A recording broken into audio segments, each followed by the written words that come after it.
Greetings, calculus students. This is Mr. Meyering coming to you from cyberspace.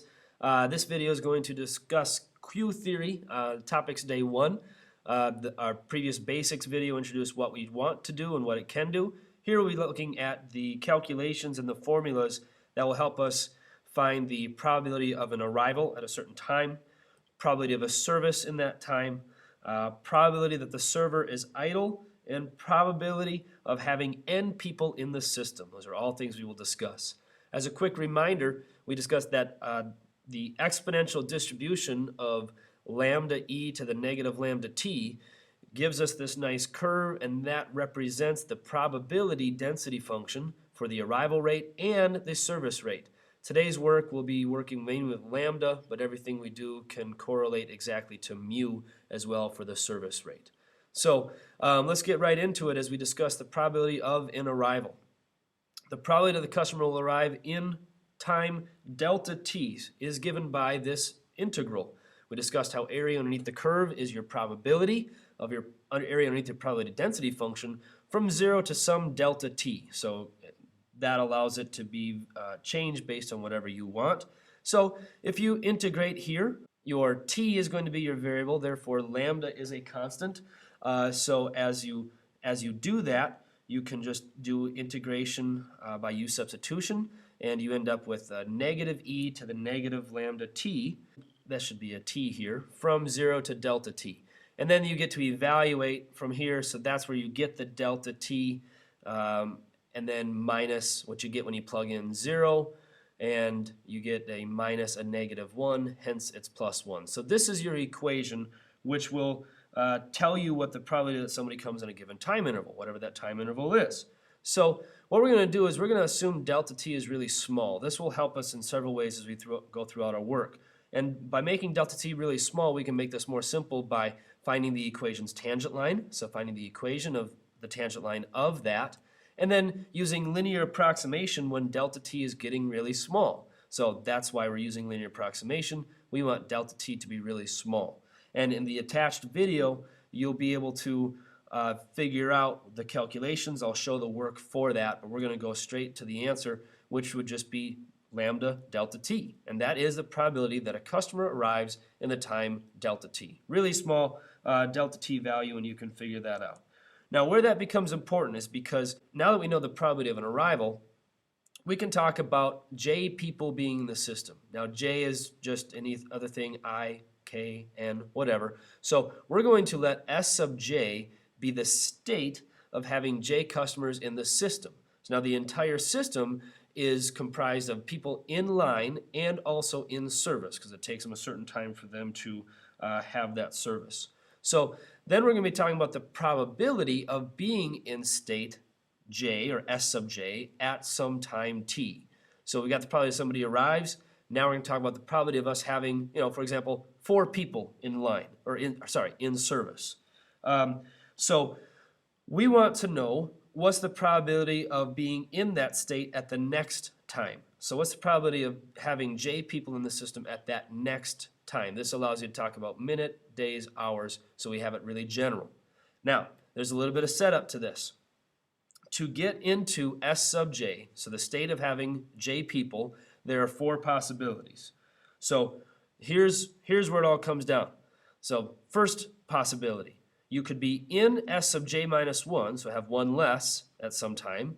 You can have 1 arrive in that time interval and 0 leave, hence you'll have 1 more up to j. So the probability that you are in that state, j minus 1, times the probability of arrival, as we've shown earlier, times 1 minus the probability of a service, because mu lambda t would be what a service is if lambda delta t is the arrival. And so 1 minus that would be that it doesn't happen. So just to simplify that real quick, what that means is that you could be in state 4 by having 3 people in the system, 1 arrive, and 0 served in that time interval. So that's just kind of real simple. That's how you can get to S4. So being in state S sub j plus 1, so you could have more people, 0 arrive and 1 leave. 1 serviced, so the probability that you have 1 more person times the probability that no one arrives times the probability that one person is served. So that would be 5 people in the system, 0 arrived, 1 served, and you take all the probabilities of those, multiply them up, right? So just like we did in our accounting work. 2 more. You could be in SJ and have nobody arrive and nobody leave. So probability that happens. Nobody arrives probability. Nobody leaves probability. So 4 people in the system. 0 arrive and 0 serve.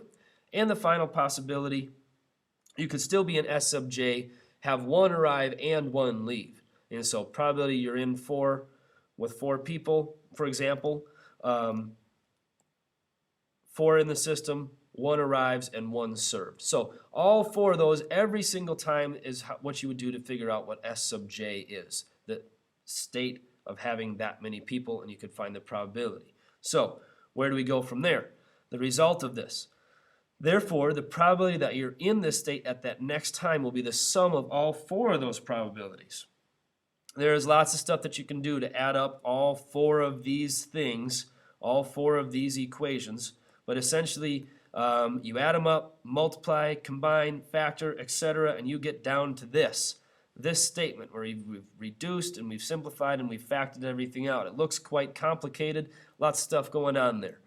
But what we actually try to do then is take a look.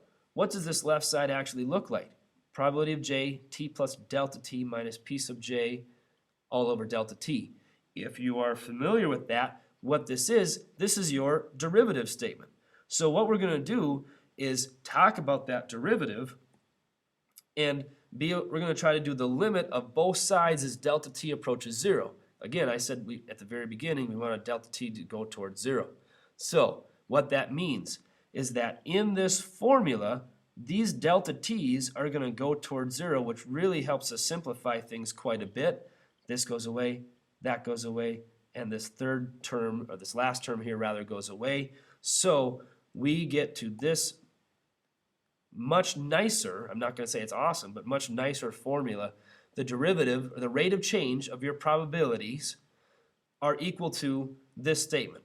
An arrival with 1 less, plus a service with 1 more, plus, minus a service and an arrival given you were in that state to begin with. So that will talk about the rates of change. How do your probabilities change over time, which if you understand what a probability density function is, you should kind of have an idea of what that means. Now, we can go a little further and say, what happens if we have 0 people in the system? Because this doesn't quite make sense if we don't have anybody in the system, because that previous formula isn't going to make any sense with part of this, because I can't have a service if I don't have anybody in there. So it doesn't make sense. This has to go away. You can't be in the state less than 0 people, so p sub j minus 1 can't exist. And then you can't have a service if you already have 0 people in it, right? Because if 0 people in the system, j is 0, this is a negative state, doesn't make any sense. This is a 0 state, so you can't have a service. So it looks like this. The rate of change of having 0 people in the system over time is this formula. A service when we have 1 in it, minus an arrival given that we have 0 in it. We're going to drop the functional notation, and it looks quite a bit better because you just don't have any t's in there. So this formula is going to come back for us. Where we go next is try to work with this a little bit more, and how do we use these equations to be able to set these up. So we go to the concept of a steady state. When we're actually observing our lines and we're actually doing our data collection, we're going to assume that the line is in a steady state. It's not like at the beginning of the day, it's not at the end of the day, it's not at midnight when nobody's there. It's in your pretty typical, people are coming and going as they usually do on average overall, so there's not much changing. So the system has reached an equilibrium, it's settled down. In other words, the initial condition won't matter anymore, and that's where it becomes really nice. So mathematically what this says is that the rate of change of any state, or probability of any state, is going to equal 0. Because if it's an equilibrium, the probabilities don't change and it's equal to 0. Probabilities shouldn't change as time goes on if you're in the equilibrium. So, final results. we can now take our two differential equations. Now maybe you didn't notice that before, but these are both differential equations. Rate of change of P naught, and it has a P naught in it. Rate of change of Pj, and you've got the Pj in it. So we're going to take these two equations and we're going to do some algebra work to be able to solve these so that we can have a much nicer equation. Because now we actually have this equal to 0. Equal to 0 means we can actually solve. So we're going to take this first equation, and the algebra proof of this will show us that P sub 1, probability of having 1 in this system, is equal to the ratio of a arrival and a service times the probability of having 0 in it. And we're going to take this second formula, set equal to 0, and we'll do some solving to solve for P sub j plus 1. I've got P sub 1. I can figure out what P sub j plus 1 is. The algebra tells us that it's equal to this. So that algebra is going to come in handy when we actually want to find a formula for the probability of having any n people in the system. So we've got these two formulas. This one's not so bad. Probability of 1 in the system is this ratio times P sub 0. Our algebra says that if we have P sub 2, that will be, we plug this subscript over here is 2, so j plus 1 is equal to 2, so j is 1. So this j is 1, as you see over here. And then this would be 1 minus 1, which is equal to 0, as you see over here. So this formula equals out. I know what P sub 1 is, so I can take this and substitute in, and that tells us that P sub 2 is lambda over mu squared P sub 0. Well, that seems like we got a little pattern. Let's check out one more. P sub 3 is going to be when j equals 2. So 2 goes here. 2 minus 1, so this is a 1. I know P sub 1 goes here. I know P sub 2 goes in here. I can do some algebra, and I end up with this formula. Well, this looks pretty nice and simple when I put it all together. So P sub n equals lambda over mu to the n all times P naught. And so that's pretty nice. I can very easily, very simply find the probability of having n people in the system with this formula, except for the fact it's based on P naught. So we need to finish this up by finding P naught. And here's where our Calculus 2 knowledge comes into play super nicely, real great, because the sum of all probabilities, as we've discussed, all the probabilities that exist in your infinitely many scenarios of j people in the system have to equal 1. That has to equal 1 because of your adding up all the probabilities. So let's take a look. That'd be P sub 0 plus P sub 1 plus P sub 2, P sub 3. And as we did in our previous slide, P sub 1 was equal to this expression. P sub 2 was equal to that one. P sub 3 was equal to this one, so on and so forth, and that's got to equal 1. Now take a look at this sum. This is an infinite sum. I've got P sub 0. It looks like I'm increasing by a multiple here, so what that means, this formula, or this series rather, is a geometric series. Well, that's pretty awesome because I know what the infinite sum of a convergent geometric series is equal to. It's got to be equal to that formula, and I know it's equal to 1. So therefore, my initial term, P naught, times 1 over 1 minus my ratio, where this is my ratio, as you can see it's growing, has got to equal 1. Your algebra you can do to solve this, and where that gets us is to that P naught is equal to mu minus lambda all over mu. That is so simple compared to all this work that we've been doing so far to show that that's what that equals. To put it in a nutshell, after all that work, this is where we land. Once the system has reached a steady state, the probability that there are no people in the system or the server is idle is given by what we found earlier. P naught is mu minus lambda all over mu.